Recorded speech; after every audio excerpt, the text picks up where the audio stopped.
Hello, everyone. It's your boy, Travis Bernard Douglas, award-winning hairstylist and breast cancer survivor.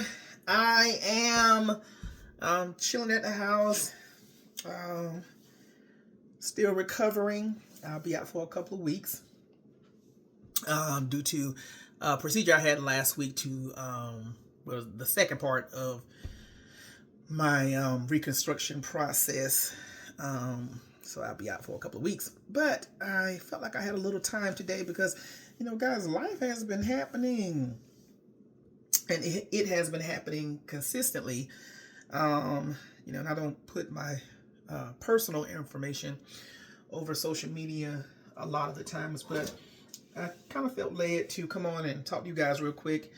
May the 18th, I lost my dad. For those of you who do not know, and that has been a major transition in my life. Of course, you are, or as a human, we become, very accustomed to the relationships that we have bonded and built, and especially when our relationships are very systematic. I would get, my 6:30 phone call in the morning from my dad, and then I would get my 12 o'clock, noonish, around 1 o'clock, and if he was late, I call him and ask him, are we into it or got a problem? And then before he would go to bed, we would talk, and say our good nights and, kind of cover some of the things that might have happened through the day. And, it's, you miss those spaces so much. And I'm so thankful that, I was able to cherish those moments, when I had them. Thankful that, I wasn't in a space where I was, ignoring phone calls or, just being mean and malicious to my parent. Just showing up the best way I can. Of course, now sometimes I did miss a phone call because I'm at work or dad will call me extremely early. But I will say this, I'm so thankful that I don't have any regrets that are hanging over my head when it comes to the relationship that my dad and I had. And then for him to be absent due to his transition, I don't feel slighted in those spaces. Does it still hurt the same when you lose a loved one that you care about? Absolutely. But I don't feel slighted, and I'm so thankful for the relationship that my dad and I had. I wanted to get on and just talk to someone or some people who may have experienced this space and is experiencing this space, and even to those of you who will experience this space. For me, it is very important that we look at life as if every day is someone's last day. Especially when it comes to the people that you say you love. Don't be so quick to just throw them over in a corner like they are nothing. Just because they don't add up to the things that life said we should add up to, or just because they don't have and obtain the things that the world say we should have. Because things are honestly and truly smoke and mirror. We look at positions and materialistic stuff and deem it to be a form of success, and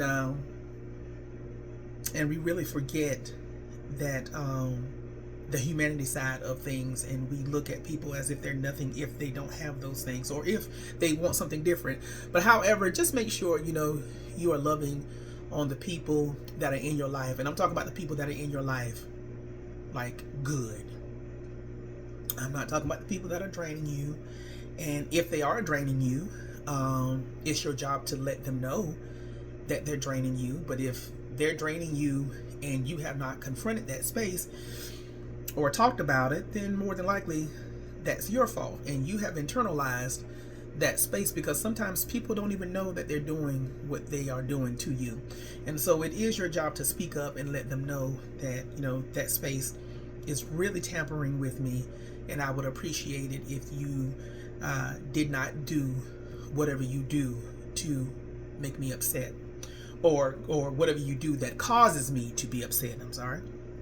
And so, just being more vocal with the people that you love, being honest with them, honest about where you are in your mental capacity, honest about where you are in your life. Life has so many ways of switching and making turns, but just being honest with them so that it won't cause discord, because a lot of the times you will really find out the people that you really, deal with, especially when you have to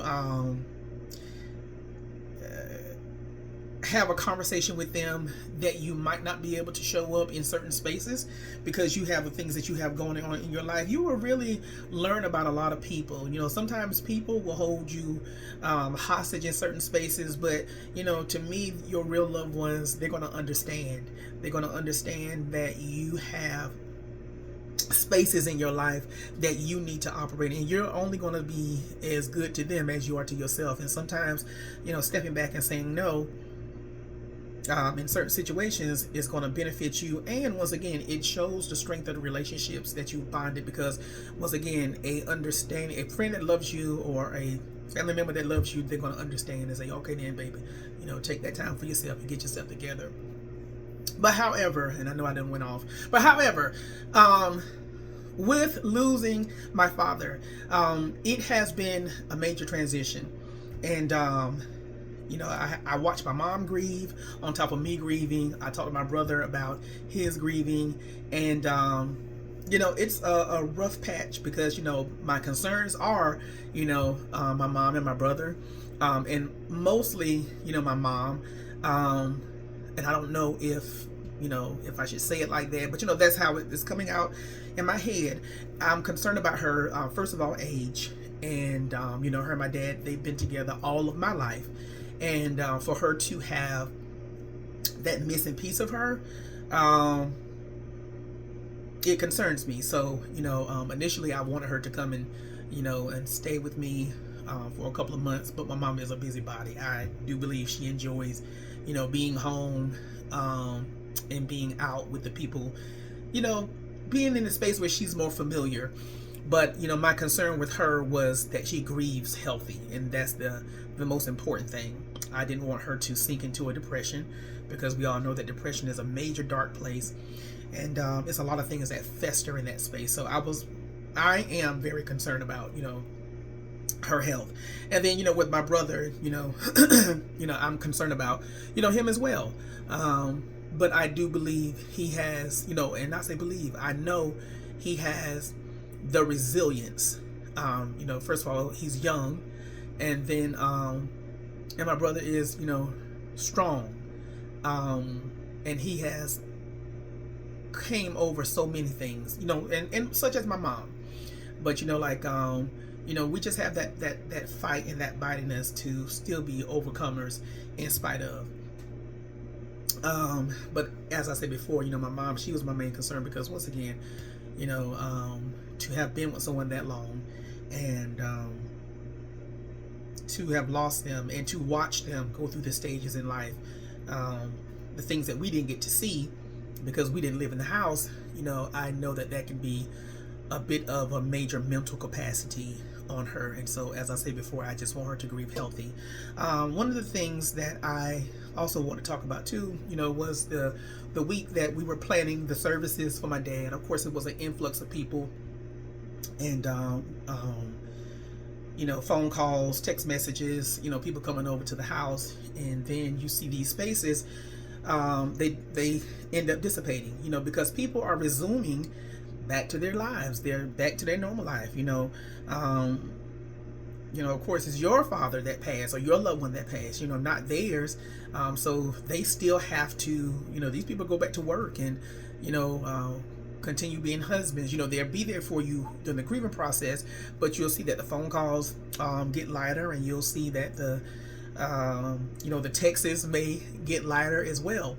And that's just a portion of how life goes. And that's why I think it's so important that we always keep our eyes on the things that bring us joy and fulfillment. Sometimes we can get caught up in relationships and jobs, and and being a mom or a dad, or whatever it is, a hairstylist, whatever it is. And then when you no longer have that thing anymore, you feel like you don't have a purpose, you don't have a whatever. And so you have to be careful of the things that you allow to define you, because you have to ask yourself, in my opinion, if this thing is no longer here anymore, if this person is no longer here anymore, what do I do with myself? And I always encourage people to keep going, keep living, keep pushing through. Nobody asking you to get over it, but we're definitely asking you to push through. And so that's what I had to learn to do, just through many things. Even before my dad passed, I've lost friends. People have, just walked away. I don't particularly know if I was a problem. I don't think I was, and I don't feel convicted by them walking away. I just understand that some people don't have the guts to come back and say, you did this, or I didn't like when. And I can't, and for me, I can't try to figure those spaces out. I can't lose sleep at night trying to figure out why you are no longer in my space. And I can't apologize for something that I know nothing of. So I just have to take it with a grain of salt and keep praying for you, and understand too that God does things so well, and it works for my good. So he already know what was going to happen when it happened. But does it hurt? Absolutely. Does it disappoint me? Yes. But also, once again, my life was not rooted and grounded in that one friendship or that one relationship, because I knew that I would lose this person either two ways: when God come and get them, or if they decide to walk away. And so early on in life, I really understand those spaces. And I feel like God had been preparing me and building me for this process even as of today. Another thing I wanted to talk about is, don't if people didn't show up, especially the people that you thought should have shown up, don't be so hard on them. Sometimes people don't know what to say in times like this. They don't know what to do. They can be real awkward, and it could just probably be a whole muddy situation that is happening. Of course, if you really wanted that person to be around, I will say make your request known, and see if they will show up that way. But sometimes we put expectations on people that people don't know that you put on them, and then when they don't show up the way that you thought they should, now you're upset. It has put a strain on your friendship or whatever the relationship is, and you've wasted, or you just threw many years of existing in the same space down the drain due to one situation, and probably something that could have been restored.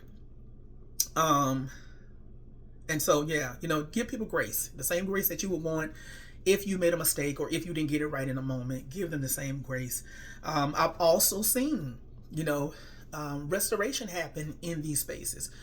Sometimes it caused people that had not been around to come around, and then you get clarity why they didn't come around. And once again, you realize that people have stuff going on, and people will post on social media and they look good, they eyebrows done, they skin glowing, they blah blah blah blah blah, but they make going through look so beautiful, and we think that they are just living up life, but they are actually experiencing their own space in their life, and which had caused them to kind of peel back or push back, or just not be around as often as you felt like they should have been, or not around at all. And sometimes you probably can feel forsaken in your relationships or your friendships.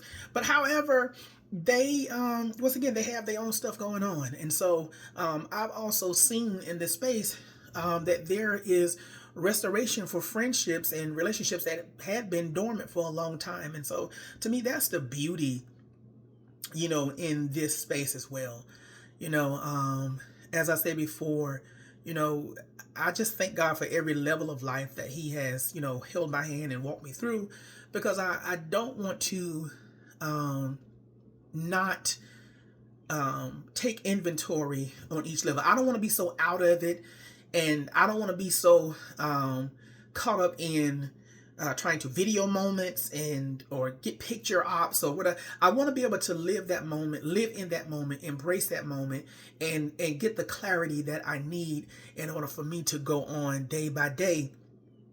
And so, you know, I want to be able to understand, why and where I'm at in life. And sometimes I don't get that clarity right then, but I do know that on the back end, I'm going to figure it out, and I know it's going to work out once again for my good. And so, yeah, like I just want y'all to, make sure that every level of life that God places you, understand that we all have to bear our cross. And when we're bearing our cross, if you do right by people and do what you're supposed to, it's not punishment. I feel like you wouldn't look at it as punishment if you really know that you are doing the best that you can and what you're supposed to be doing. It's not God punishing you, it's Him strengthening you. And a lot of times when we ask God for strength, that's what that space looks like. He put more weight on. It's just like going to the gym. You want thicker legs, you want a tighter waist. You're going to have to do a little bit more in order to get that. You want that career in being a veterinarian. You got to go to school, and it's going to be challenging. And once again, school is not punishment. It's actually a part of the process. It's a part of the weight that you got to put on in order to become the best veterinarian that you possibly could be. So, with that being said, guys, I'm not going to hold you much longer. To those of you who took the time and watched this video, I love you guys. And once again, I will always keep y'all in prayer because, I love, and I love for people to be loved on. And I love for people to come together, and I love for people to help one another. I love for people to not have malicious tendencies. I love for people not to come with that opportunist spirit. But you come in and you help because you see a need that needs to be met. And that's what I like and love, especially about some people. They really show up and they come in and they help because they know that someone needed it. And we need to have more of that, because this social media space, it's really causing people to have a lot more selfish tendencies, gatekeeping tendencies. I realize everybody wants to be the first and the only. People are offended because people, do some of the same things that they have done. They call themselves creatives and all of these things, and it just creates another form of division, honestly and truly. That's all it is. It's another form of division. I always say, if you are that creative and you didn't want anyone to copy it, then you should have kept it in your head and nobody else would have probably ever known. But do understand that when God gives out visions, He don't only just give it to you. I do believe that He give it to other people, and some people they act on it. And then sometimes we're upset because they have become successful at it, and it's not a form of, they copied you and they took your idea or whatever the case may be. It's one of those things where they put the work in, and I do believe that God honors how we work and how we handle things. And God knows that I can trust this person with it. Can't trust you. You get $40 above your tax bracket and you acting funny towards people. So I know I went completely left, but however, once again, I do love when people help people and all of that good stuff. Gotta stay focused, y'all. I think I got ADHD. But however, I do love when people help people. And if you can, y'all love on people, love on your loved ones. Stop the petty foolishness. Stop just ignoring people because that's what you feel like You can do. Stop thinking that people are going to always be around, because they are not. I am a living testimony. I have lost friends, and I have lost, a father, and once again, you will miss those spaces. And if you want to be able to grieve without having that space in your life where there's guilt connected to it, then be the best that you can be to your people. Be the best that you can be. Be as honest with them as you possibly can. If you're gonna show up, show up. If you can't, tell them you can't. If it's a possibility you can, let them know it's a possibility that I might, but I might not be able to. But don't tell people you're gonna do stuff and you don't do it, because your word is your bond. But I'm gonna get off of here. I love you guys. Take care. Bye.